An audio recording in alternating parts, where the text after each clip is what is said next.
كما تدين تدان. رحلة حسام من القسوة للتعاطف. قصة جديدة من حكايتي وحكايتك. أنا حسام، عمري 33 سنة. كنت عايش حياة مستقرة، وأنا بشوفها بصراحة أفضل من حياة كتير ناس.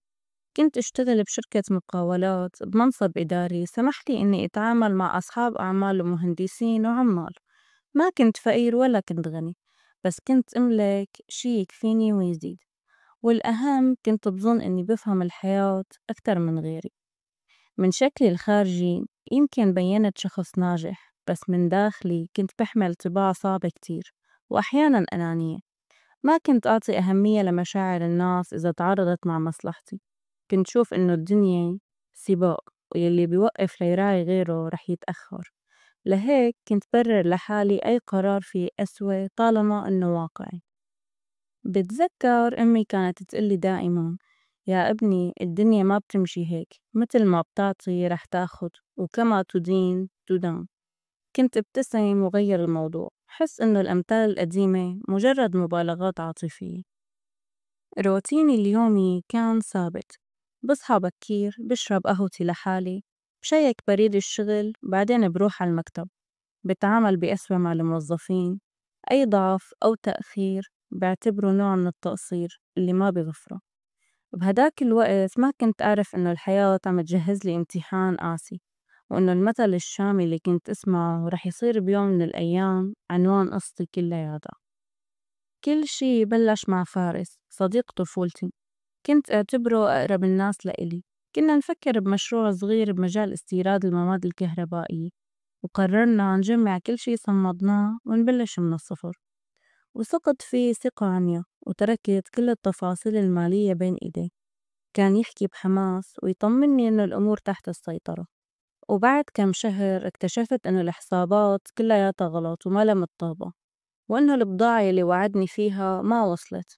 رحت وواجهته، وكان صوته قلقان: حسام، الأمور تعقدت شوي، بس رح نرجع كل شي. بس الحقيقة كانت أبشع. فارس سحب المصاري واستثمر بمشروع تاني بدون ما يخبرني، ولما خسر ما ضل شي. كانت الخيانة مزدوجة: ضياع المال وضياع الصديق. ما كان الموضوع مجرد أزمة مالية، حسيت إنه الأرض انسحبت من تحت رجلي. كنت دائما شوف حالي ذكي باختيار الناس، بس ليكني أنا عم أخسر كل شي لأني وثقت بإنسان خطأ. بهديك الليلة ما قدرت نام. قعدت على البلكون ببيتي وعم أتفرج على الشارع الفاضي، وفكر كيف رح سدد ديوني وكيف رح واجه الأجار وفواتير البيت.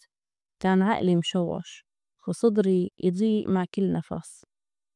ما لقيت قدامي غير خيار السفر لمدينة تانية دور على فرصة عمل سريعة. ضبيت شنطايتي والصبح بكير ركبت الباص. الطريق كان طويل، والمدينة الجديدة باردة وغريبة، حتى هواها مختلف. استأجرت غرفة صغيرة بحي شعبي، بحيطان متشققة وريحته رطوبة. وبلشت أدور على أي شغل حتى لو كان بعيد عن مجال المقاولات.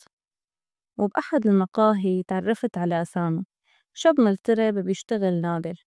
قعد جنبي وقت استراحته وسألني: شكلك جديد بالمدينة؟ جاوبته وأنا عم أشرب قهوتي المرة: إيه والله، الظروف جابتني لهون. ابتسم وقال: هون كلنا جايين من ظروف، بس المهم ما نخلي الظروف تبلعنا. هاي الجملة علقت بذهني. كنت مفكر إني الوحيد اللي عايش مأساة، بس سامي كان بيشتغل 12 ساعة باليوم ليبعت مصاري لعيلته، ورغم هيك بيبتسم للزباين.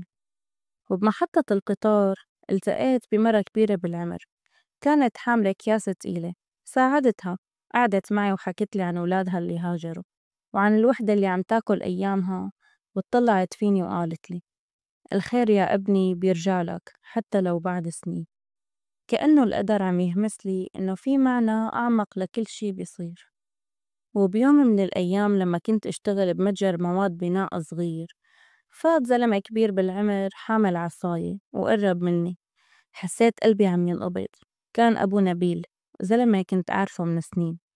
قبل 7 سنين كنت عم اشتغل بصفقة عقارية صغيرة، وكان أبو نبيل طرف فيها.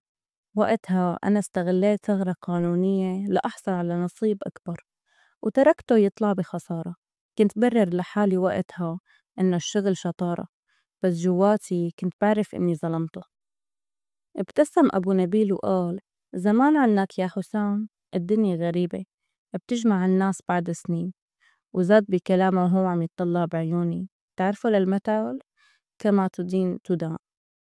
اتجمدت بمكاني، ما اتهمني ولا حتى رفع صوته، بس ترك جملة واحدة كفيلة بإنها تشعل حرب داخلي.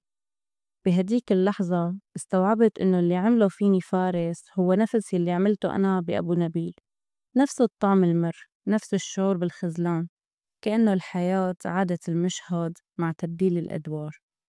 بلشت راجع حياتي كلها، كم شخص تركته يواجه مشاكله لحاله، كم مرة حطيت مصلحتي فوق مصلحة غيري، قررت إني أبدأ بالتواصل مع أشخاص ظلمتهم أو قصرت بحقهم. أول الشي بعتت رسالة لأبو نبيل اعتذرت فيها بصدق، ما جاوبني بس شعرت بخفة بصدري.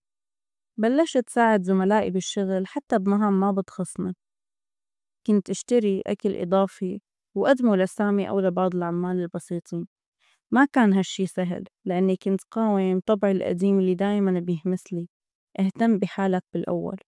بس مع كل فعل خير صغير كنت حس بإني عم استعيد شي فقدته من زمان: إنسانيتي. وبعد كم شهر صاحب المحل عرض علي فرصة لإدارة فرع جديد، بس كان في شاب تاني مرشح للمنصب، وكنت بعرف إنه وضعه المادي أصعب بكتير من وضعي. وقبل بليلة من القرار ما قدرت نام. فكرت لو كنت أنا قبل سنة كنت تمسكت بالفرصة، بس هلأ ما عدت شوف الحياة بنفس الطريقة. الصبح رحت لصاحب المحل وقلت له: أستاذ، أنا بشوف الشاب التاني حق بالمنصب، أنا ممكن أبقى مكمل بمكاني الحالي. اتفاجأ من قراري بس قبله، ولما عرف الشاب دمعت عيونه وقال: أنقذت عيلتي بهالقرار. بهي اللحظة فهمت تماماً معنى كما تدين تدان، مو بس كعقاب، إنما هي فرصة للتفكير والتغيير.